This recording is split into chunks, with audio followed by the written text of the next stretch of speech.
All right, so Matt, I just put up a video out there on YouTube about werewolves. So I need to have everybody go like and subscribe. Man, that's Yeah, stretch. well, hey, I'm back from a vacation. Leave me alone.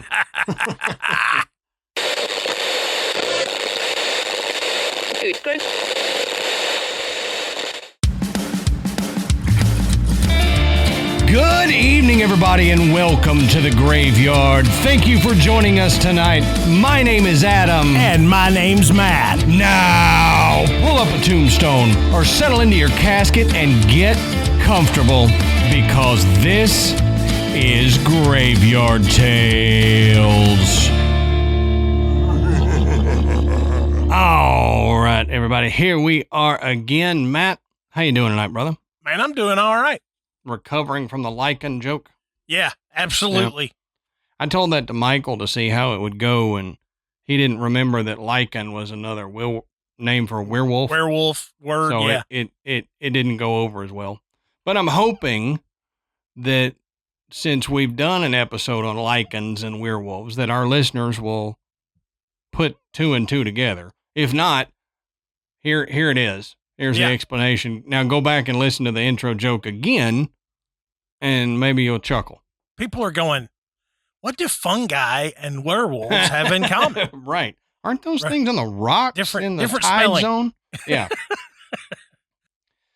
So before we get into it, we'll say go check out the Podbelly Network at podbelly.com. We're happy to be members of the Podbelly Network. You can find a list of shows that we're happy to be associated with as well. And they also have tips and tricks on podcasting, so go over there and check them out. While you're on the internet, go to patreon.com/Graveyard Tales. Sign up to become a patron. We've got a long list of episodes that we have as a back catalog that you can go check out. We try to do multiple episodes a week on there. One bonus episode that everybody gets. And then for our $10 a month patrons, we put out a weekly show called Side Quest that is anything and everything. Mainly it's trying to screw with the other one. Like I'll bring a topic trying to get Matt to laugh or be grossed out and vice versa. Sometimes, like the one we're recording today, is going to be about personal stuff. You know, we go deeper into personal stuff. Some of the first few episodes, we have Ashley and Amanda on. So if you want to hear them talk, go over there, check us out, sign up to become a $10 patron, and you'll get all of those. And when we have ads, which those are few and far between here lately, which is right. Which is why our patrons are so important to us, as y'all are keeping us afloat. But when we do have ads, our $5 and $10 members get ad-free audio and video versions of the main episodes. So Matt, that's all I've got for the intro of the show, other than saying, check out my Alaska shirt. I like it. My dad and stepmom went on an Alaskan cruise, and they brought us back Alaskan shirts. And I'm like, this is a good one for me. Very simple. It's right up your alley. I was like, they did really well with that. They did good, yeah. So shout out to Alaska. But on that note, Matt. To Alaska. What are we talking about tonight, brother? Not quite Alaska, but no, not really even close. No, we're gonna head out west though. We're gonna talk about a ghost town. We've talked about a couple other ghost town-ish places, but this one is an actual ghost town that is now an actual park that's run by the state of California. We're going to talk about Bodie, California, which was, like a lot of ghost towns, was a mining town. Yeah. It's got a very interesting history and background, but it doesn't seem that all of those former residents have left and that some of them have stuck around. Right. And there's quite a few really interesting hauntings that happen there. So we're going to dig into that. But as I said, the history of Bodie is pretty cool. So, so Adam, why don't we go ahead and get started and tell us about the history of Bodie, California? All right. So as we always say, go check our sources down at the bottom of the show notes. You can find where we found all the information. You can keep going if you would like to. You can dive a little deeper into the history of their hauntings than Matt and I are going to go tonight. But down there, bottom of the show notes, there's links from people who have been to Bodie, California, which Matt and I have not been yet. One day, Matt and I are going to get to every place we've talked about. Jeez. Yeah, I'm saying it right now.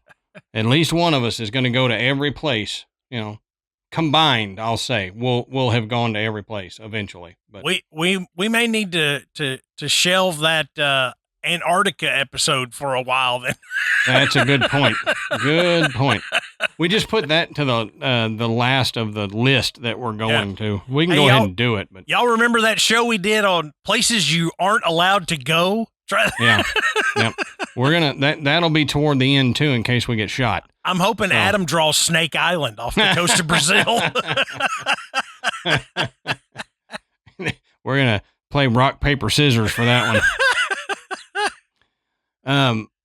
But yeah, down at the bottom of the show notes, you can check our sources. Now, Bodie State Historic Park, not to be confused with Bodie, the contestant on The Voice from a couple years ago, who I actually really like his music and his voice. So I'm just going to, since it's Bodie, and I think he might be from California, I'm going to go ahead and shout him out. So I've never watched a full episode of The Voice ever. Ashley was real into it. And she got me watching it. And the only reason I really liked it was because of Blake Shelton. I'm a big Blake Shelton fan. Yeah. And he's hilarious.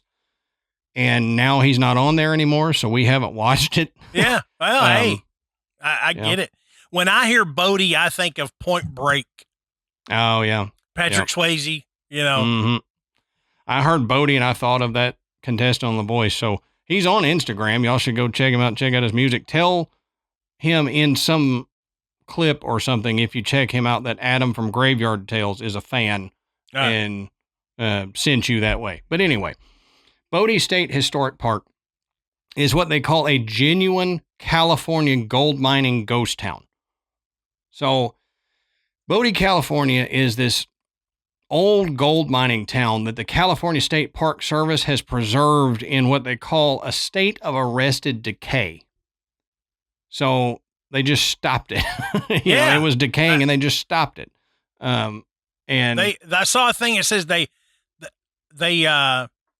repair, don't renovate. Something to that extent. It's repair, don't restore. Oh yeah. Okay. Yeah. Yeah. And Bodie became a state historic park in 1962, and the Park Service has worked to maintain the buildings in the exact state that they were in 1962 when they took it over. So they decided to restore the buildings because they wanted to maintain the historic, or they decided not to restore the buildings because they wanted to maintain this historic appearance, which I think is perfect because that atmosphere, that ambiance is great for a ghost town. You don't want to come in and see a ghost town with 2012 done, homes that they tried to put up on Love It or List It or something, Yeah, it's got like window unit air conditioners in there and Mm-hmm. stuff like that. They've and if you look at the pictures, they've done an excellent job. Yeah, and here's our HGTV like home. What it did, you're looking around going, "Dang!" And this place, this place looks like it did in the 1800s. Right. You know? Yep, and it does. You don't have to walk into an HGTV home and see the gray and white kitchen with the black tile and subway tile. Yes, got to get that subway tile in, and the claw-footed tub that's come back in. I don't. So, the birth of Bodie actually started in the summer of 1859. There were these 4 prospectors that were wandering the eastern Sierra foothills, and they were looking for mineral wealth. So, prospector, duh, They're going out there looking for gold, silver, whatever minerals that they could find. They were coming from the Western Pass into the Sonora Pass, and they started exploring all the canyons and the hills in that area that was north of Mono Lake. Now, they were about 10 miles from Monoville when the group discovered a, quote, promising placer showing. So a stream bed of gold in a meadow surrounded by sagebrush. So the men felt confident that their placer prospects, so they immediately built a small cabin next to Pearson Spring, which is on the outskirts of the ghost town now near the old cemetery. And with winter, coming soon, winter is coming. Yeah. Right. They decided to spend the cold months in the nearby mining camp of Monoville and then return to their claim in the spring. So the news of the discovery didn't reach far, and the deposit was almost forgotten. Well, at this time, the massive mines of the Comstock Lode in Virginia to the north were in full production, and we've talked about the Comstock Lode in a couple episodes, I think. And the gold mines of Aurora to the east were growing pretty rapidly at the time. So it kept thousands of miners employed. Well, these deposits in the Comstock Lode and Aurora started to be exhausted. So miners started moving into the Bodie Hills, and then the region rapidly exploded. Well, Bodie had a few dozen residents in 1876. Well, because of this rapid growth of the mining industry in the area, in 1879 and 1880, the town had grown to around 10,000 people. Yeah, that's insane. A few dozen to 10,000. Right. And that's all these crazy ass miners. Yeah. Yeah. And I just picture miners from cartoons. Coming in. They get the hat. Yep. It's flipped up in the front. Mm-hmm. They wearing the little pickaxes. Yep. And you just see 10,000 of them running around making noise. That'd be great. Now, this rapid growth brought a really diverse population, which comprised a broad spectrum of culture, ethnicity, notability, and everything into Bodie Hills. And as the people came in, the town began to evolve, and several prominent neighborhoods became established. So the mines that were the lifeblood of the town, those were situated to the east. Now, there was this happening business district that popped up in the center and to the south of town. So keep all this kind of in your head as we're going through it. Mines are to the east. The business district is in the center and going south. Now, on the west side of town were the upscale homes of mine management and businessmen. So this is where, the rich people live, and they see my Toyota coming down there and they kick me out because it's not a fancy enough truck. It's not a electric cyber truck or something. And so they kick me out. But that's that to the west there. Now, to the north, there were dozens of saloons, gambling halls, taverns, brothels, and opium dens. This is where the red light district and Chinatown sat, and it's where most of the miners went to spend their money. And, we've talked about that in other episodes, too, that Chinatown and the red light district in most of these old towns, that's where miners would hang out, because that's where you just made money being down in the mines, and you could go spend it on, get you some women and some booze or play cards or something. So if I had been one of these wealthy mining company owners, I would have been the one building the saloons and the brothels and all that stuff. Right. Because then I'm like paying these miners and they're just giving it back to me. Right. You're basically so the money's just going nothing in a circle, and I'm just like, as it goes out of one pocket, it's coming into the other. Yep, exactly. And that would have been smart. I bet a lot of them did that. Oh, I'm sure. Now, Bodie quickly gained the reputation as a, quote, shooter's town due to the, quote, Wild West style of gunfights that quite often erupted during the height of the town's promenade, they say. So it was what you expect. Oh, yeah. Of a Wild West town. Yeah. It was it's like Gunsmoke, without a Marshall Dillon. Right. It was the classic live by the gun, die by the gun town. And probably a pretty dangerous town. Now, you said Marshall Dillon, and now I can't get that song out of my head.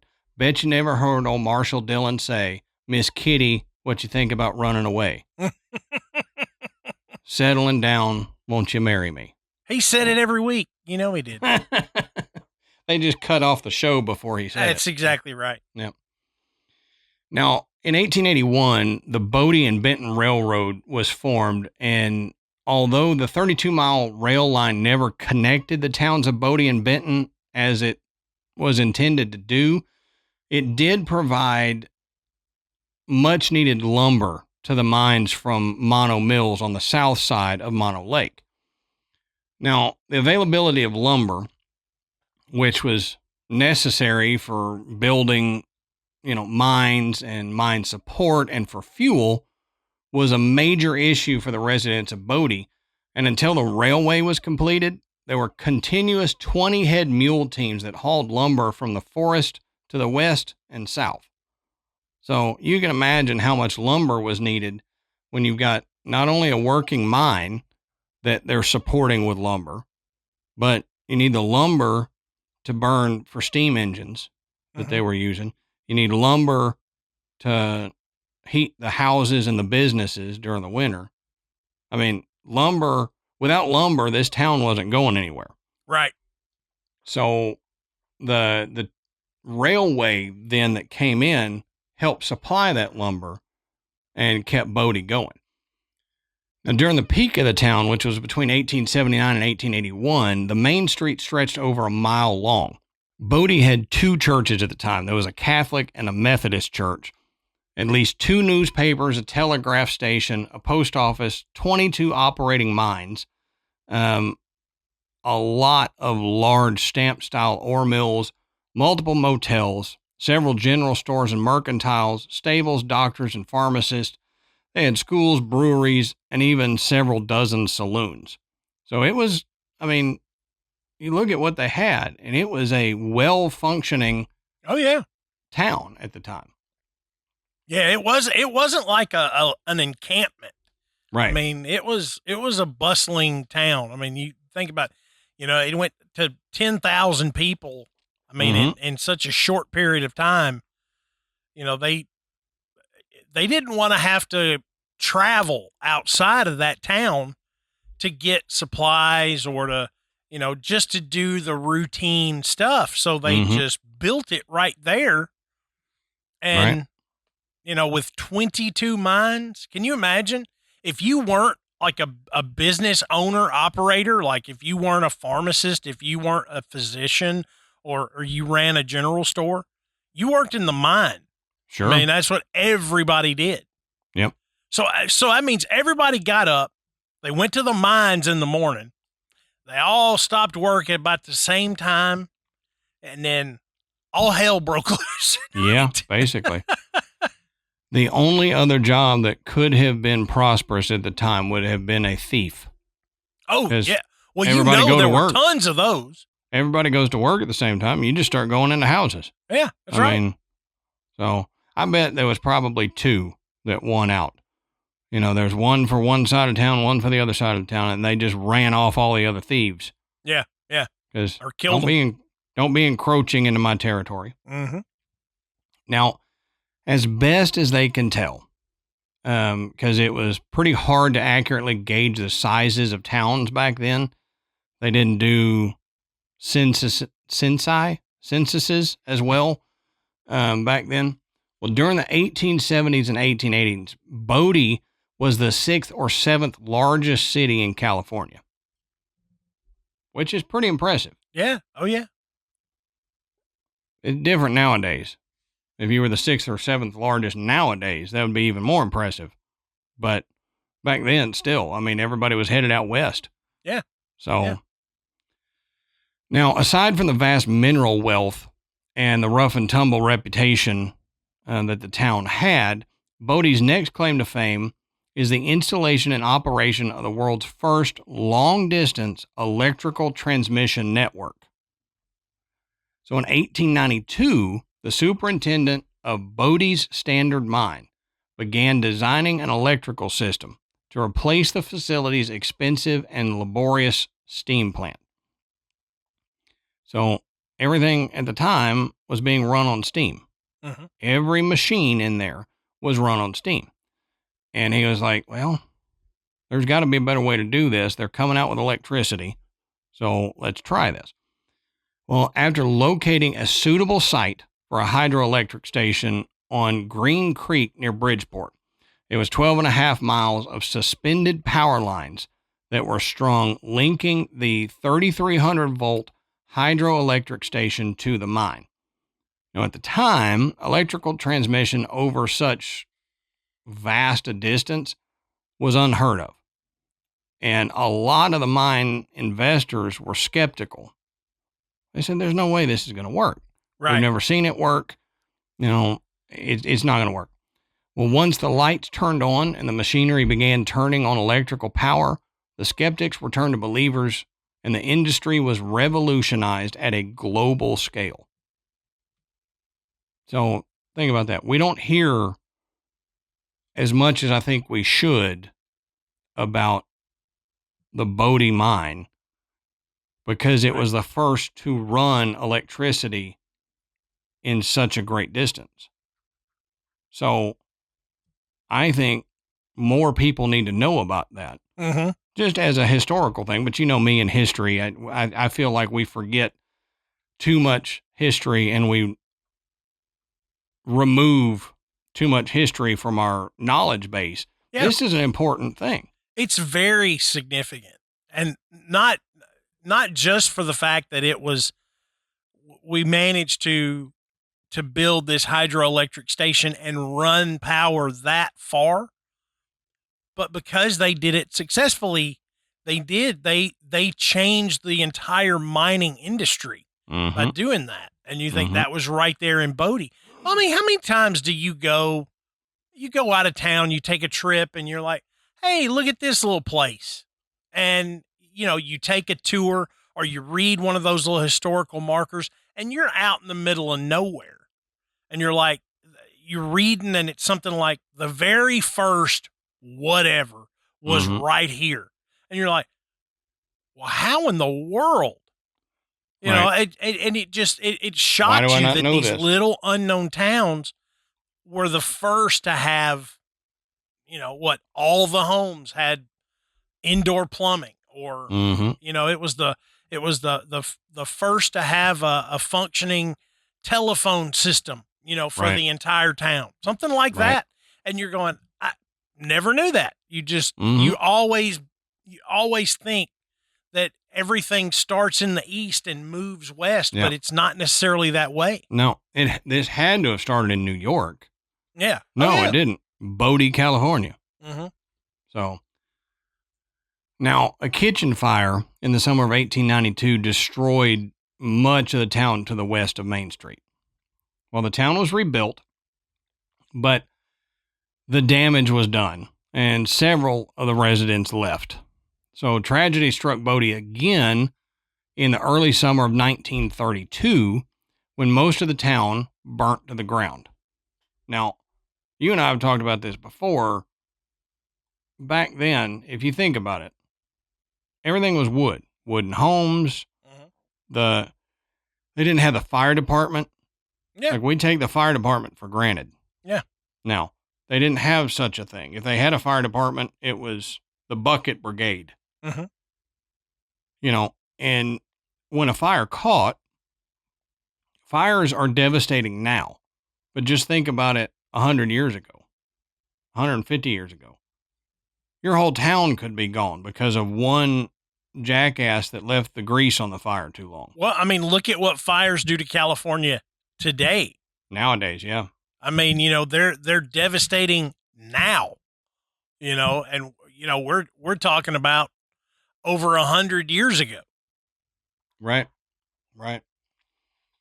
Now, this last fire, which was accidentally started by a young boy playing with matches, sealed the fate of this once glorious mining town. So, after Don't play with matches, kids. Exactly. Stop playing with matches, dang it. So, after the majority of the mining ended in 1915, there was a small-scale mining effort, but it halted in the early 1950s. So, the remaining buildings slowly began to decay as residents left or passed on. Well, due to the town's ghost-like remains and the value of the minerals mined from the surrounding hills, the town received national landmark status in 1961. So California adopted the Bodie State Historic Park in 1962, and it stays preserved and maintained by the Bodie Foundation today. Now, beneath the town of Bodie, it's estimated that miners excavated hundreds of miles of tunnels in the search for valuable ore. So it looks like an anthill under Bodie. If you were to slice an anthill in half, it'd be the same as if you look below Bodie. Just hundreds of miles of tunnels. Now, these tunnels were accessed by vertical mine shafts, and in the beginning, they had steam-driven elevators that would transport ore to the surface and miners to the workings. Obviously, we talked about them running electricity, so eventually that was electrified. But in the beginning, it was steam-powered. Now, experienced miners from the declining Virginia City and Aurora districts, they were the ones that brought knowledge and efficiency to the Bodie district. So it made the workings more profitable for the owners of the mines. So without them, the mines might not have done as well for quite a while, if ever. When 1888, California's state's official mineralogist reported that the district had produced over $18 million in precious metals, which today it's just under $500 million. Wow. So that was a lot for such a small town. Oh, yeah. Now, today, over 100 of the original buildings line the dirt streets of Bodie, including the old Miners Union building, the firehouse, the jail, the massive Standard Mill, schoolhouse, Methodist church, the morgue, and several small houses. So think about it. You have a ghost town, frozen in its, quote, state of decay, and there's 100 buildings there. Oh, yeah. Yeah, there's a lot. There's a lot of upkeep here. Yeah. But it really gives you that sense when you walk into it that you're going back in time because of how much is there. Yep. Yeah. And, we talked about what life would have been like. You notice that one thing that Adam never mentioned in Bodie was a police force. Okay. And a lot of these towns, they policed themselves, which meant there was, minimal rules, quite a bit of lawlessness. You had people that were, escape may not be the right word, but I mean, somebody would have liked to thrown them in jail in some town, in some area.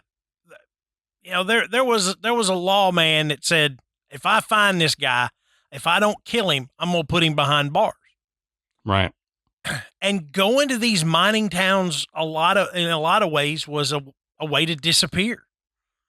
They like Adam said, they didn't have like a census, where they really kept up with who was there and who wasn't.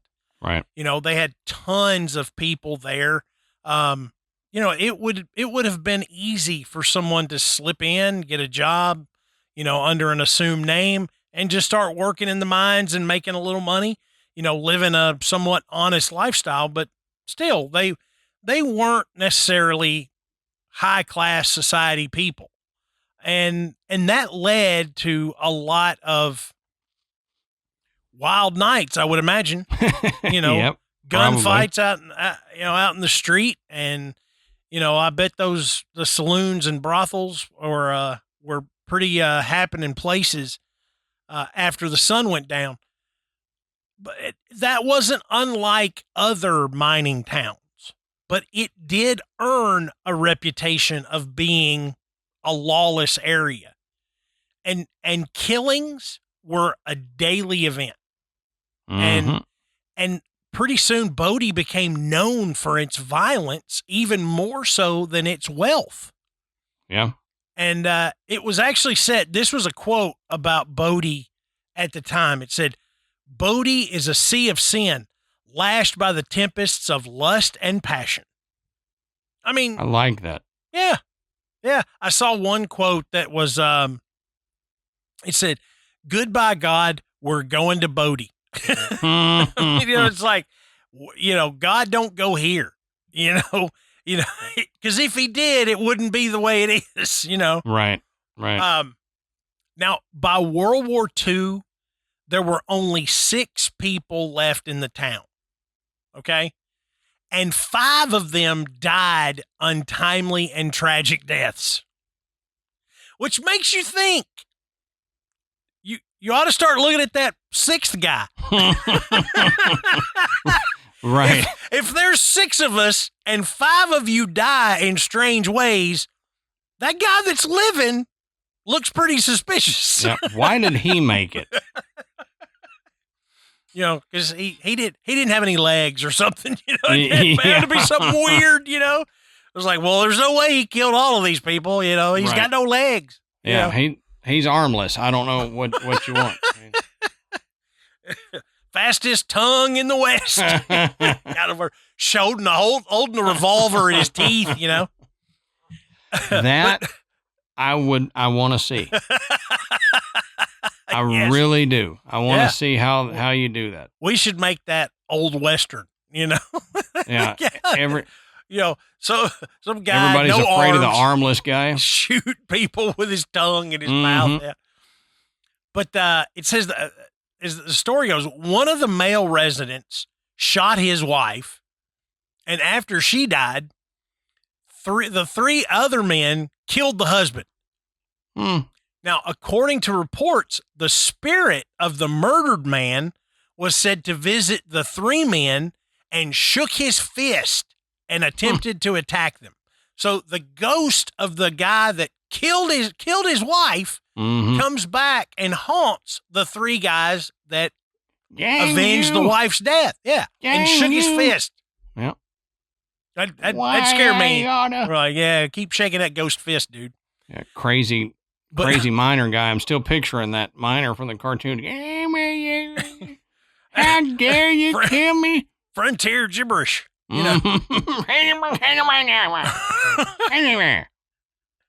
But all 3 of those guys soon died from various strange diseases. So maybe he put a curse. I'm like, this guy killed his wife. I know.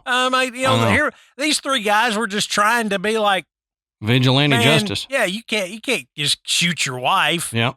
So we're gonna kill you. Well, I'll show you. Well, he wasn't shaking his fist. They got it wrong. He was sprinkling disease on him. That's right. Yeah. Like he had a salt shaker of disease.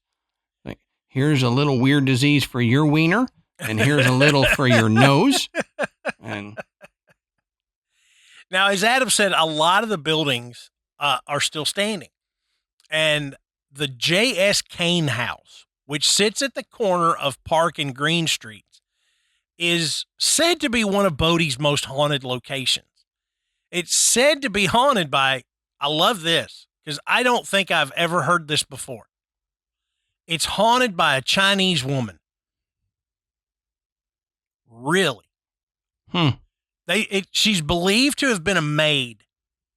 But how good of an apparition do you have to see to be able to tell what someone's nationality is? Yeah. I mean, seriously. But But this, it says the quote, heavyset woman. The heavyset woman likes to appear to children who visit one of the bedrooms on the second floor. This is in the J.S. Kane house. The spirit is said to love children, but she despises the adults who accompany them. Adults in the home reportedly feel pushed or suffocated by this unseen entity. Others have reported the doors opening and closing all on their own. Now, it gets better, okay?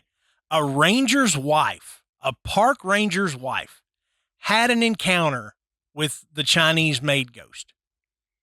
She went to bed early, and when she was in bed, she felt a heavy presence on top of her. She panicked because she almost suffocated under the force, and she started fighting the presence violently, causing her to fall to the floor. Another ranger has also felt her presence. Now, Gary Walter was in the same bedroom when suddenly the door opened and he immediately felt a presence in the room and a suffocating feeling. So this lady may have been more than heavy set. Yeah, I was about to say that. If she is just like smothering, just blunk and just plopping down on people and just smothering them. If their ghost is that heavy, imagine what she must have been like. Yeah, if your weight as a ghost is enough to suffocate me, I've never heard of a ghost having mass. Right. Like, you hear of, okay, like the old hag syndrome. Mm-hmm. We talked about sleep paralysis and the old hag, but that's put as demonic. That's not put as ghost. Yeah. Not once have I heard of this ghost almost killed me by laying on me. Right. Right. You know, that's a new one. So, I remember I used to do that to my younger brothers when I was older. I'd do the I'm dead and just lay on them, dead weight, and then just make them so mad. I do it to Michael sometimes too. I'll just lay on him and go, I'm dead. And then he's got to try to wiggle out from under my dead weight. Yeah. But I'm a flesh and blood solid human, as we said last time. Yeah. That's right. I'm a solid human. I'm not You're a solid human. Yeah. An ethereal human. So.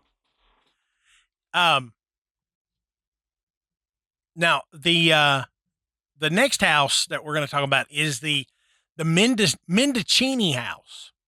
I hope I'm saying that right. Now the Mendocini house is home to several friendly ghosts. So like Casper types floating around, I guess. Nice. All right.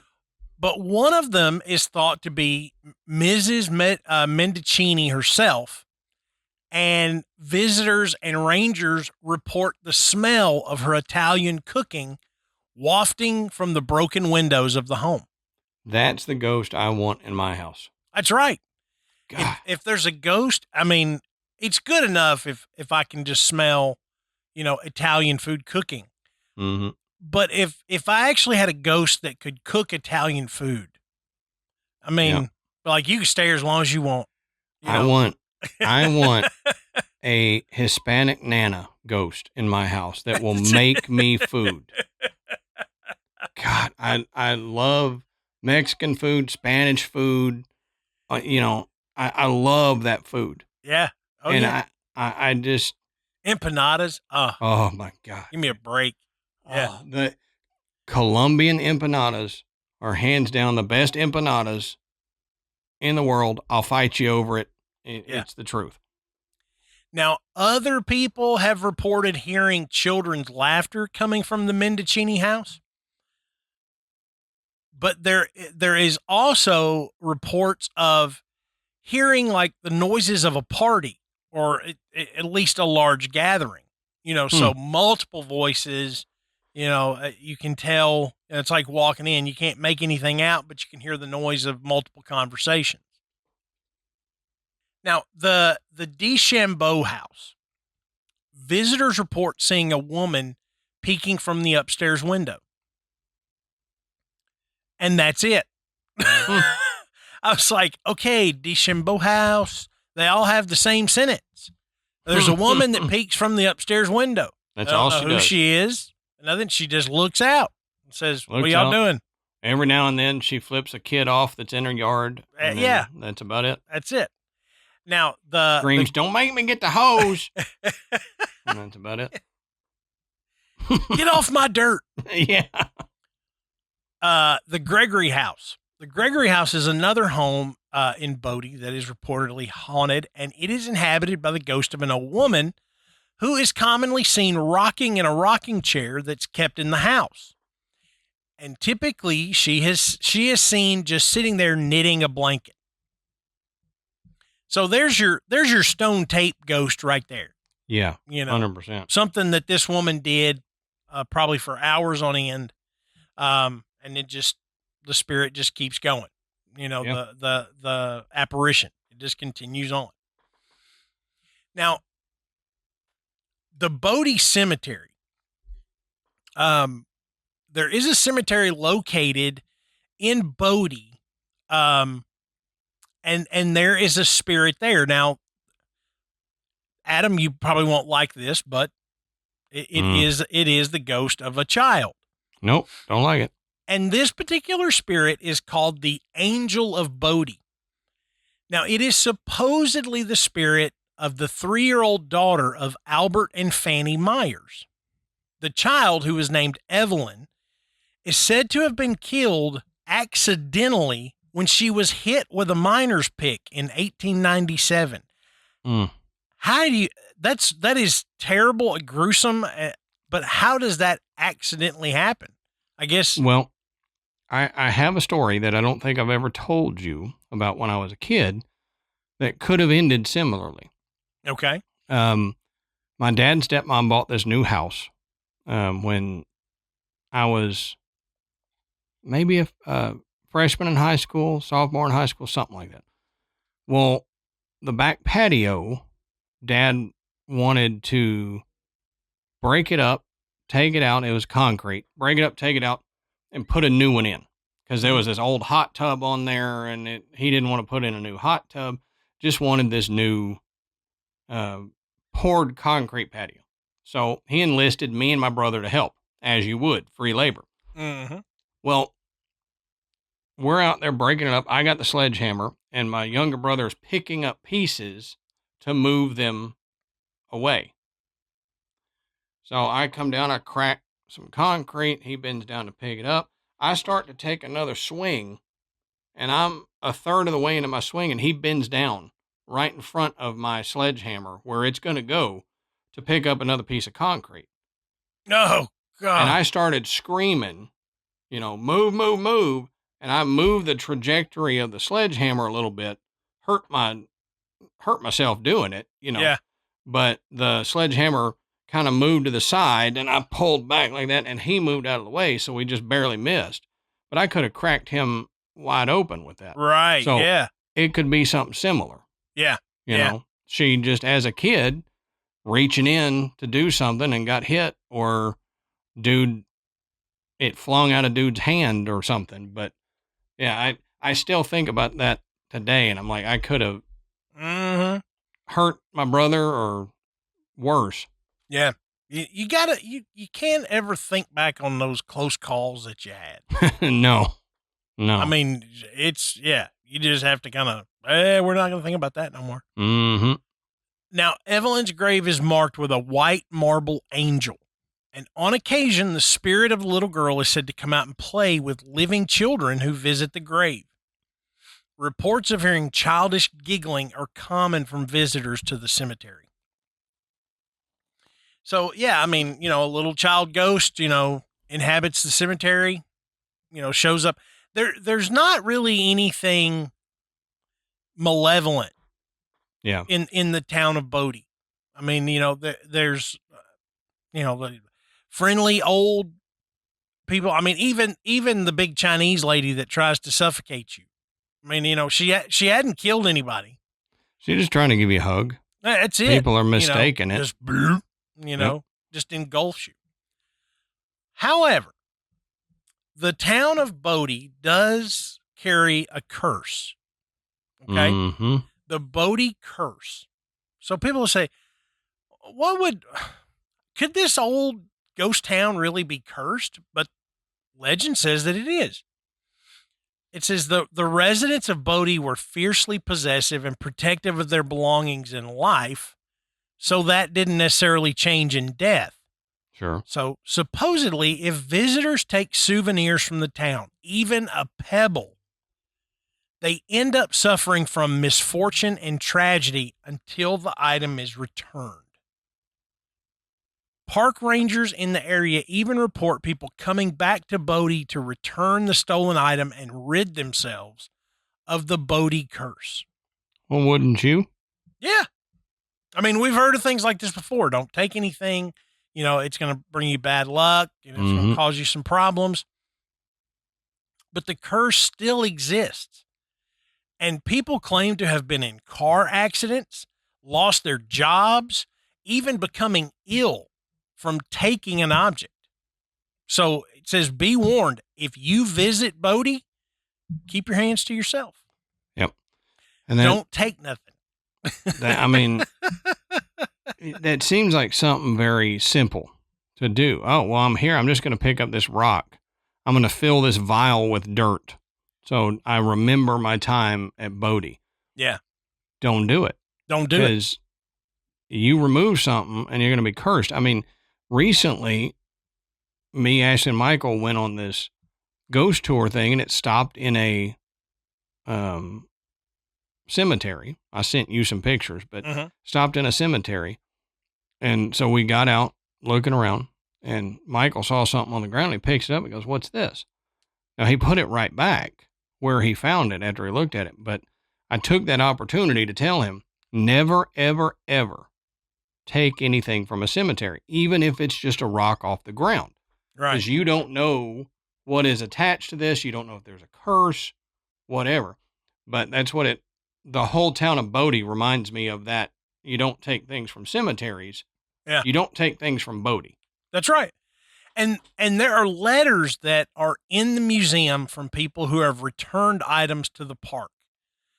It says, the curse is supposedly perpetuated by the spirits of Bodie residents guarding the treasures that remain. And one letter from 2003 reads, "Dear Bodie, I'm sorry I took this piece of metal from the town. I thought it was all a joke, but it wasn't at all. Things are happening that are very hard to explain." That's an actual letter. And there's several. I mean, now there's I want several them to of those. explain it. But here's the weird part. This myth did not originate with superstitious gold rush prospectors or even credulous ghost hunters.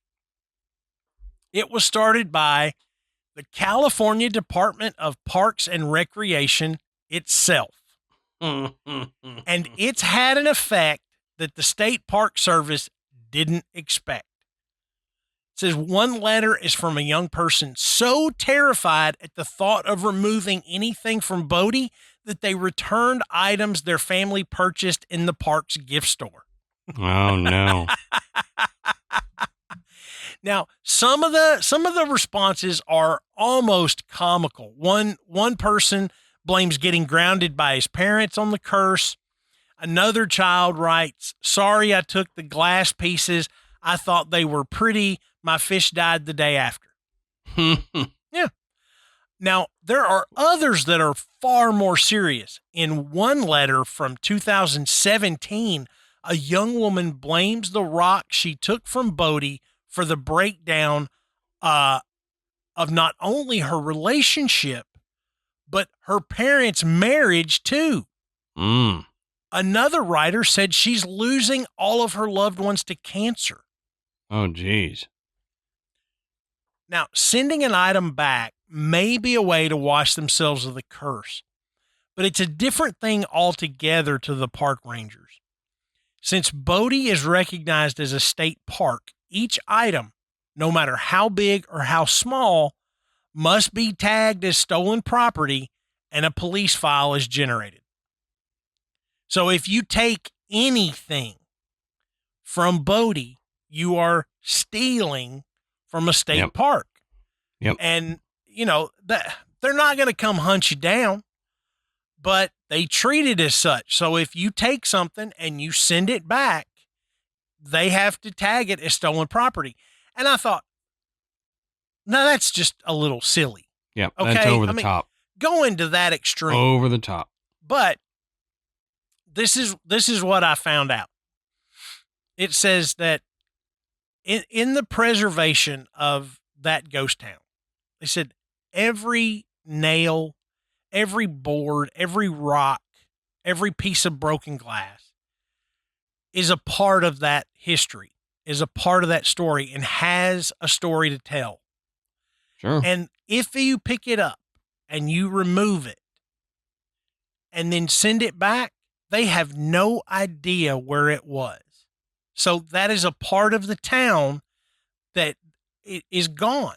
Mm-hmm. And even as insignificant as it may seem, when you take that, you are breaking off a little piece of that town that they have worked so hard to maintain. So, yeah, and I get don't that. take it. Yeah, I get that. And that's why, firm believer in historic places like that, you don't just grab stuff and steal it.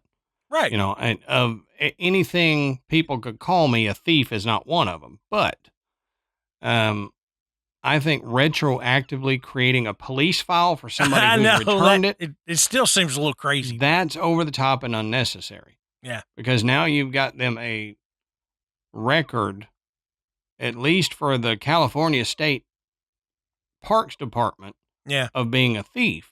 And this could have been a 10-year-old kid. And a lot of them are. And then 25 years later, there's still this record of them being a thief, and it's unnecessary to me. Well, now, I would imagine a lot of them are sent anonymously, or at least in such a way that you couldn't trace it back to somebody. Yeah. But nonetheless, that's what they do. And I get it. I mean, when we went to Yellowstone as kids, my dad and stepmom were big on, this is a national park. You do not remove anything from here. That's right. Don't take anything that we didn't get at the gift shops or the cabins from this park. So we didn't. Now, me and my older stepbrother had found this little fern tree, or this little, conifer tree or whatever, and put it in a cup and carried it around the park with us, called it Vern.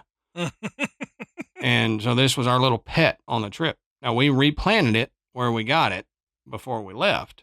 Yeah. But I just remember that being a big deal. Oh, yeah. Every day, my parents were complaining that we're carrying this stupid thing around. Don't let the park rangers see it. You better put that back. That's right. So what do you guys think? I mean, even if Bodie is not haunted, it's a cool place. It is definitely cemented its position in history. Mm-hmm. But I wouldn't be surprised if there were really some spirits that were hanging around. I mean, it seems like a good place to be. A lot of the violence that occurred there, and just the number of people, really just put a lot of energy into the ground. I mean, all the rock and minerals and everything that were there, they can just hold on to that. And it may be enough to just keep those spirits active. Mm-hmm. It was interesting. There aren't a lot of personal experiences of hauntings.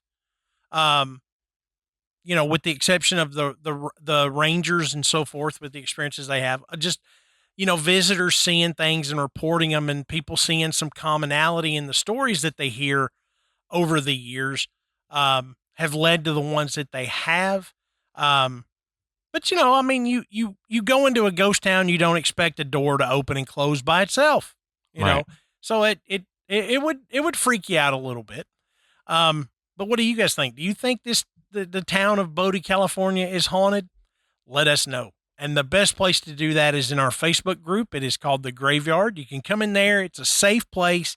Nobody's going to call you a whack job or anything like that. We just want to hear those great stories, those personal experiences, those personal opinions. We got people that share jokes and everything in there. It's a really cool environment to just, come and experience some of those odd paranormal things that happen in everybody's day-to-day life. And just, you're like, I never really told anybody this, but, Right.